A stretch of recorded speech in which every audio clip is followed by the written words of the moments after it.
From a Dakar prison to the presidency, Senegal's anti-establishment Bassirou Diomaye Faye embodies the winning charisma of his mentor and opposition figurehead, Ousmane Sonko, who endorsed him as his replacement.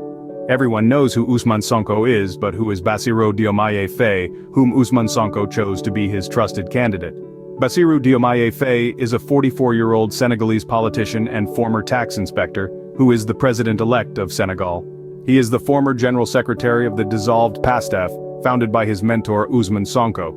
Bassirou Diomaye Faye was born on the 25th of March 1980 in a village called Ndiaganiao, located in Thiès, Senegal. He attended the Université Cheikh Anta Diop, where he studied law just like his mentor Ousmane Sonko.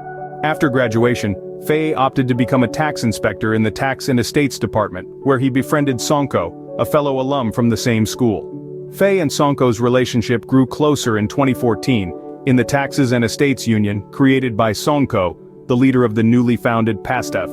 The African Patriots of Senegal for Work, Ethics and Fraternity, or just Patriots of Senegal, was a Senegalese political party founded in 2014 by Ousmane Sonko. The party was dissolved by the Ministry of Interior and Public Security in 2023, after being accused of frequently calling on its supporters to insurrectional movements, which has led to serious consequences, including loss of life, many wounded, as well as acts of looting of public and private property. The party announced it would appeal the decision both to the Court of Cassation and to the Court of Justice of ECOWAS. Bassirou is me, said Sonko of his number 2, who at the age of 44 is set to become Senegal's youngest head of state after his main rival in the presidential election recognized his victory on Monday. The former tax inspector has risen in the shadow of the popular firebrand Sonko, who endorsed Faye after he was barred from standing in Sunday's presidential race. Released from prison on March 14th, the allies embarked on a whirlwind campaign tour to the delight of overjoyed crowds who chanted Sonko mui Diomaye Diomaye mui Sonko, or Sonko is Diomaye Diomaye is Sonko. Along the trail, Faye, who has never held elected office, promised the Senegalese profound change and left-wing Pan-Africanism. Pitching himself as part of a new generation of politicians, he believes in national sovereignty, a fairer distribution of wealth, and reform of what he sees as a corrupt justice system. He also vows to renegotiate oil and fishing contracts, and says he is not afraid of creating a new national currency in lieu of the CFA franc, a measure denounced by his government opponent for President Amadou Ba. Faye's rivals accuse him of leading a group of adventurers, willing to pursue policies that are dangerous for the country. What do you think about this? Comment down below. Clearly, Amadou Ba is not a fan of change and he would rather follow Macky Sall's footsteps of being a Western puppet. This would have been a piece of seriously bad news for Senegal if Amadou Ba had won. Senegal needs to have an independent currency that will allow them to have full control of their monetary system, or better still, let them adopt the Gambian Dalasi as their national currency. Would it be a good idea if Senegal adopted the Gambian Dalasi? Comment down below. Please support our work by liking this video and subscribing to the African Pacific YouTube channel. Please show your support by liking and subscribing. Thank you so much. Coming from a modest rural background, Faye, a Muslim who appeared at his final rally alongside his 2 wives clad in his trademark wide-sleeved bubu robe, followed in Sonko's footsteps by sitting Senegal's administration and magistrate exams before taking over as head of a trade union from Sonko. They are 2 sides of the same coin with 2 different styles, said Mustafa Sarr, a trainer of former PASTEF activists. But standing tall above the sunroof of his campaign vehicle, Faye emerged from Sonko's shadow in a bid to win the hearts and minds of his mentor's fans. Of course, we would have preferred the candidate to be Ousmane Sonko, but I have confidence in Diomaye because Sonko put his trust in him, said Mortala Diouf, 27, from the southern Casamance region. They share the same project. Faye has even named one of his sons Ousmane, in honor of his political companion. The 2 also spent time together in the same prison. In April last year, Faye was charged with several offenses, including contempt of court, after broadcasting a message critical of the judiciary in legal cases against Sonko. Sonko joined Faye in prison in July on charges including calling for insurrection.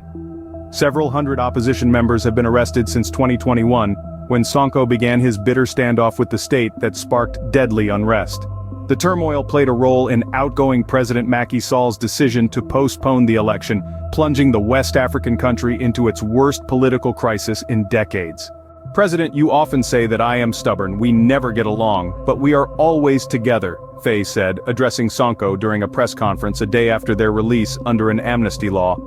Immediately after casting his vote on Sunday, he called on the Senegalese people to calm down and return once and for all to the serenity that has been seriously disrupted in recent months and years. This is the end of the video. Please don't forget to like and subscribe. Ramadan Mubarak. It is high time for France to lift its knee off our neck and put an end to this unjust oppression. Centuries of misery, human trafficking, colonization, and neocolonization have caused immeasurable suffering. It's time to put an end to this cycle of oppression. It's high time for France to leave us alone. It's time for France to take a cue from its European neighbors and learn a valuable lesson in independence. Germany is the leading economic power in Europe, significantly surpassing France, which is ranked as the third or fourth largest economic power globally. Germany does not exploit any country, any colony. I can mention Italy, I can mention Spain, who had colonies before, but who do not exploit anyone, who do not interfere, who do not impose leaders in their former colonies. On what grounds does France believe it can continue to impose leaders on us and make choices on our behalf? This must come to an end. And the emerging Africa, the African youth, the African elites, and the African diaspora all stand united in saying no, it cannot continue any longer. France's hypocrisy is evident and pervasive in daily life. Let's examine the cases of Mali and Chad as prime examples of this hypocrisy.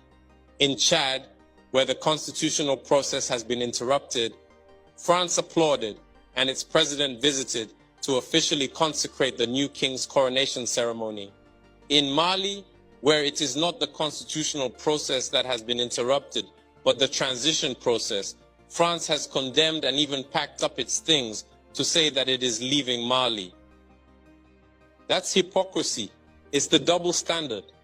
It is the double language that France employs in its dealings with Africa. During our questioning of Mr. Jean-Yves Le Drian regarding the situation in Ivory Coast and France's decision to allow a third term, he provided a clear explanation. He stated that while he accepted the third term for Ouattara, he refuses it for Belarus. He emphasized that France has condemned the situation in Belarus and has actively encouraged the European Union to do the same. Le Drian explains that in Belarus, millions protested, unlike Ivory Coast, where there were no mass demonstrations on the streets. This is how France deals with African issues. Personally, we expect absolutely nothing from France. We desire her to cease meddling in our matters so that the people of Senegal can exercise their freedom of choice rather than being influenced by France's selection of a candidate using the tactics we are aware of. We begin by targeting individuals, adorning them with the Legion of Honor or a similar knightly rank, enlisting them in Masonic lodges, and informing them to prepare themselves as they will be next in line. Even the hypothesis that Macky Sall may not succeed, we know who is being prepared by France. This must come to an end. It will not occur in this manner any longer. Let's be clear. We have absolutely nothing against the French people. In France, both political and citizen voices are rising to hold and express the same discourse as the one I am currently presenting to you. For example, the deputies, such as Mrs. Frédérique Dumas, who regularly speaks on the platform of the Assembly, who regularly writes to the Minister of Foreign Affairs, since she is a member of the Foreign Affairs Committee, to raise this unfair behavior of France towards Africa, hold the same speech as us. The same Mr. Jean-Luc Mélenchon, Jean-Paul Lecoq, André Chassaigne, all deputies, hold the same discourse as us, and hundreds of other voices. The NGOs, like other non-profit organizations, are doing remarkable work in the same direction. We strongly urge France to listen to the voices that speak to it about our plan for a more collaborative, fairer, and sustainable partnership between Africa and France. It is crucial that we work together towards a future that is equitable, just, and environmentally conscious. If she listens, I believe we'll have beautiful days ahead in our collaboration together. If he doesn't know how to cut it, thinking he can continue to function like in the time of our grandfathers, this African youth no longer accepts it.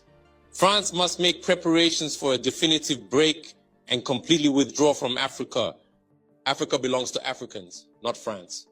She belongs to no one else. Neither China, nor the United States, nor anyone else.